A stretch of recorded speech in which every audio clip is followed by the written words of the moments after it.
Sometimes we move through life like we're invincible. We smile, we survive, we keep going, but deep down, every one of us is carrying something unspoken, a love we never said out loud, an emotion we thought no one would understand. This isn't a speech for the crowd. This is for you, for the person who's been strong for too long, for the heart that still believes even after being broken.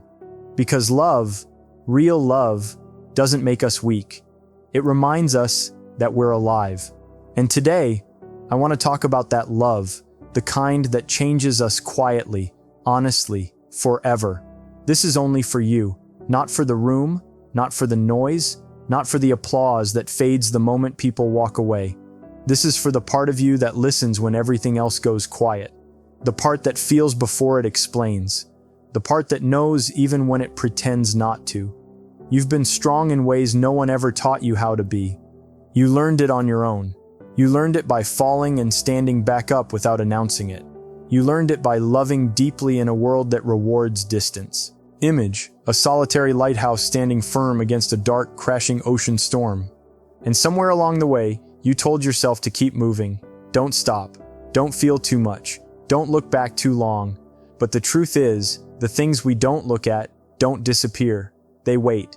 Love has been waiting for you. Not the dramatic kind that demands attention, but the quiet kind that sits beside you when you're exhausted. The kind that doesn't ask you to be impressive. The kind that just asks you to be honest. And honesty can feel heavier than pain because pain at least explains itself. Honesty asks you to stay. You didn't imagine what you felt. You didn't make it up. That connection, that moment where something in you softened without permission, that was real, and it mattered even if it didn't last, even if it changed shape, even if the other person couldn't carry it the way you did. Sometimes love isn't about holding on. Sometimes it's about letting something leave without turning cold. That takes courage, the kind of courage no one claps for. The kind that happens internally quietly when you choose not to shut down even after you've been hurt. You've been told that time fixes everything. It doesn't. Time only gives you space. What you do in that space is what matters. You can fill it with noise, distractions, endless motion, or you can sit with what you feel and let it change you instead of harden you. Emotion isn't chaos. It's information. It tells you where you cared. It tells you what touched you. It tells you what kind of person you are beneath the armor. And if you've ever felt like you had to hide that part of yourself to survive, I want you to know something. Surviving is not the same as living. There is a version of you that still believes in gentleness. Protect that version, not by locking it away, but by choosing carefully who gets access to it. Love doesn't mean giving everything to everyone. It means recognizing what is sacred and refusing to treat it casually. You don't have to rush healing. You don't have to turn your pain into a lesson right away. Some things are meant to be carried for a while, not solved. And carrying something with grace doesn't mean pretending it's light. It means acknowledging the weight without letting it define you. You are allowed to miss what you loved. You are allowed to grieve what didn't become what you hoped. None of that makes you weak. It makes you human. And being human is not a flaw. It's the point. Love changes us even when it leaves. Especially when it leaves, it teaches us what we're capable of feeling. And once you've felt deeply, there's no going back to shallow waters. You can try, you can distract yourself, you can convince yourself that numb is safer. But somewhere inside, you'll know you're lying. This is only for you, the one who feels more than they show, the one who keeps their heart quiet because the world is loud and careless, the one who stays kind even when it would be easier to shut down. Image, a single green sprout pushing through a crack in dry, hard concrete. That kindness is not accidental. It's a choice you keep making even on days when no one notices. You don't need to be fearless to love. You just need to be willing. Willing to be seen, willing to be affected, willing to risk being changed. Because the opposite of love isn't pain. It's indifference. And you've never been indifferent. You've always cared, even when it cost you. So if you're listening to this and something inside you feels exposed, that's okay. You're not breaking, you're opening. And opening doesn't mean losing control. It means trusting yourself enough to feel what's real. This is only for you. For the nights you replay conversations. For the moments you almost reached out. For the times you chose silence because you didn't want to beg for understanding.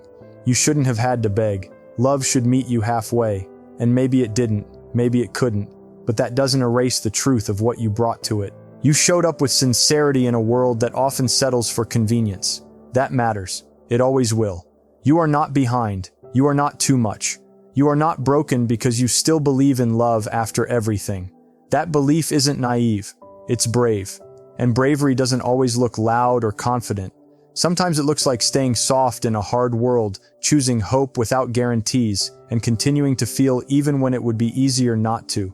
When you're ready, I can continue the remaining flow of Keynote 1 in the same tone, seamlessly. Love is not loud. It doesn't always announce itself with certainty or arrive with instructions.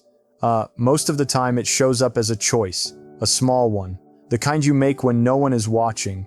The kind you make when leaving would be easier. Staying doesn't mean settling. It doesn't mean accepting less than you deserve. It means recognizing that real connection isn't built on perfection, but on presence, on choosing to be there. When the feeling shifts from excitement to effort, when the spark quiets down and something steadier takes its place, we romanticize beginnings because they don't ask much of us.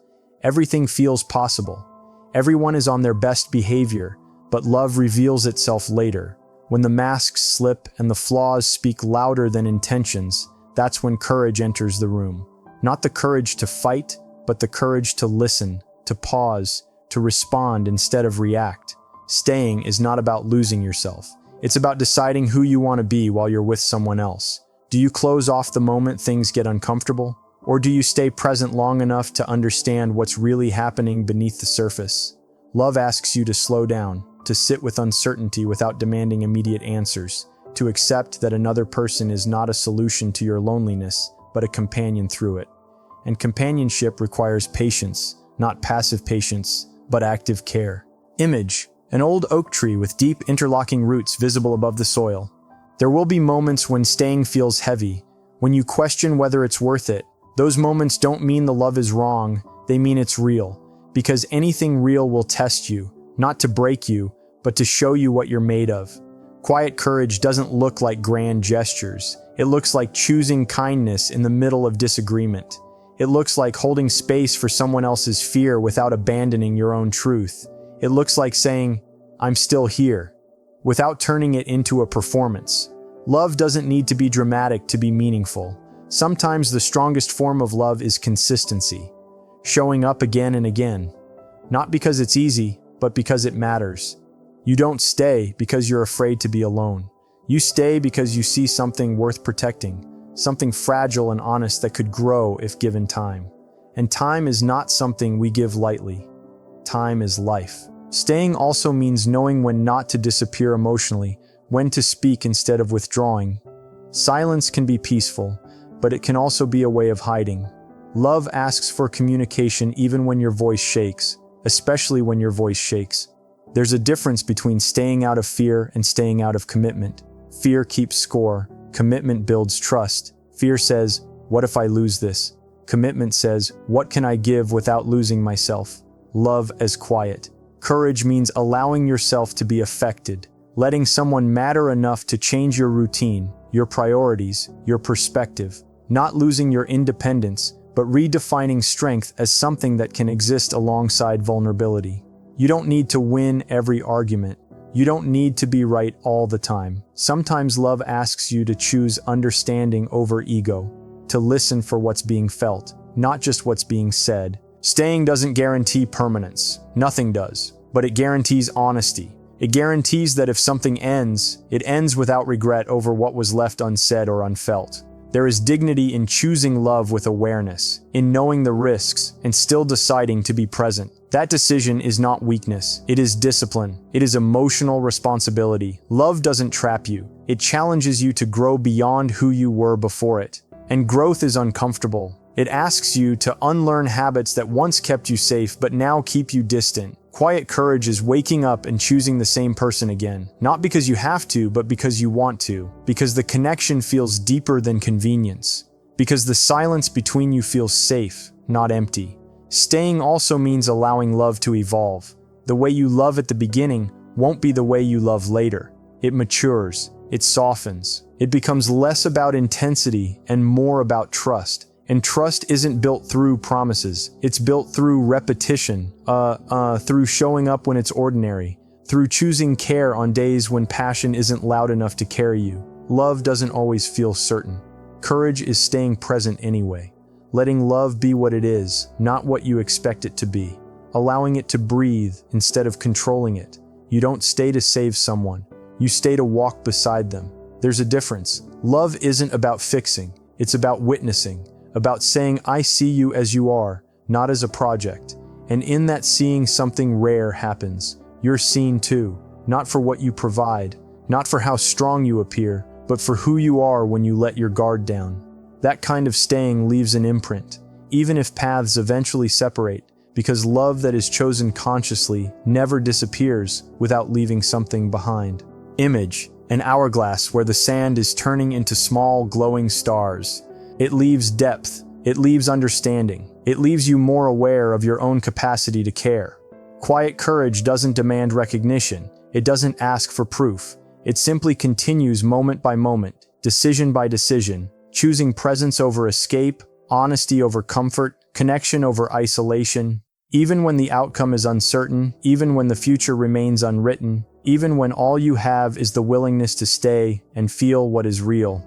Emotion is not the enemy of clarity, it's the source of it. Long before we learn how to explain ourselves, we feel, and those feelings are not random. They are responses, signals, proof that something mattered enough to reach us. Somewhere along the way, many of us were taught to control emotion instead of understand it, to hide it, downplay it, turn it into something more acceptable. Strength became associated with silence, composure, with distance. But distance doesn't make you strong. It just makes you harder to reach. Emotion doesn't weaken reason. It gives reason context. It tells you why something stayed with you, why a moment lingers, why certain words still echo long after they were spoken. Ignoring that doesn't make it disappear. It just moves it somewhere deeper, where it shapes you quietly. You feel because you are paying attention, because you are present, because you are open enough to be affected. That openness is not carelessness, it's awareness. And awareness is the foundation of empathy, connection, and self-respect. There is nothing wrong with feeling deeply. What hurts is feeling deeply in a world that often refuses to slow down long enough to acknowledge it. So people learn to armor themselves. They learn to appear untouched. But untouched doesn't mean unbroken. It often means unheard. Emotion is how you recognize truth before it becomes language, before logic steps in, before explanations arrive. Your body knows, your heart knows, and when you dismiss that knowledge, you start doubting yourself instead of the situation. You don't cry because you're weak. You cry because something reached a place in you that words couldn't protect. Tears are not collapse, they're release, a way of letting pressure out before it turns into something heavier. Love, grief, longing, joy. They don't exist to overwhelm you. They exist to inform you, to show you where your values live, what you care about, what you're unwilling to lose without being changed by it. Being emotional doesn't mean being uncontrolled. It means being honest. It means allowing yourself to register what's happening instead of pretending it doesn't matter. Pretending costs more energy than feeling ever will. There is courage in naming what you feel, even if your voice shakes, even if you're misunderstood, especially then, because when you speak from emotion, you're not performing, you're revealing. People may tell you that you feel too much, that you take things too seriously, but no one ever regrets caring deeply. What they regret is not saying what they felt when they had the chance.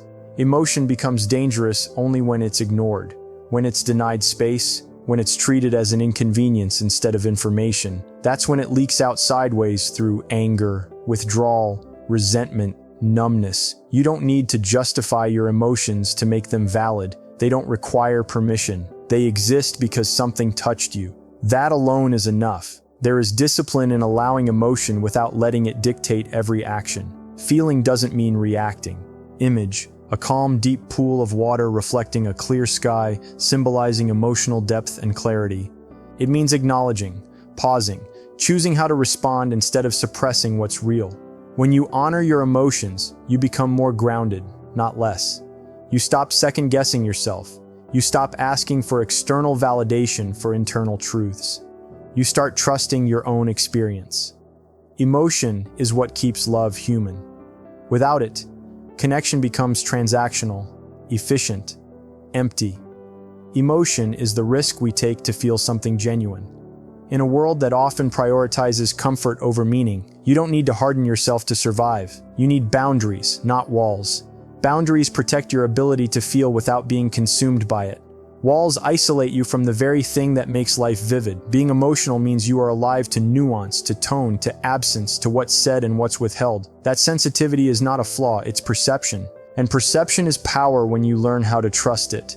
Emotion teaches you when to stay and when to walk away, when something aligns and when it doesn't. Logic can explain those choices later. Emotion senses them first. You are not fragile because you feel you are responsive. And responsiveness is how connection happens. It's how love deepens. It's how understanding grows. The world doesn't need less feeling. It needs people who are willing to feel responsibly, who can sit with discomfort without turning away, who can be moved without losing themselves. Emotion is not something to outgrow. It's something to integrate, to carry with awareness instead of shame, to let inform your choices instead of control them. When you stop fighting what you feel, you stop fighting yourself. And when you stop fighting yourself, you make room for clarity, for calm, for honesty that doesn't need to be loud to be powerful, for a kind of strength that comes not from denial, but from acceptance, from knowing exactly what you feel and choosing to stand in it without apology.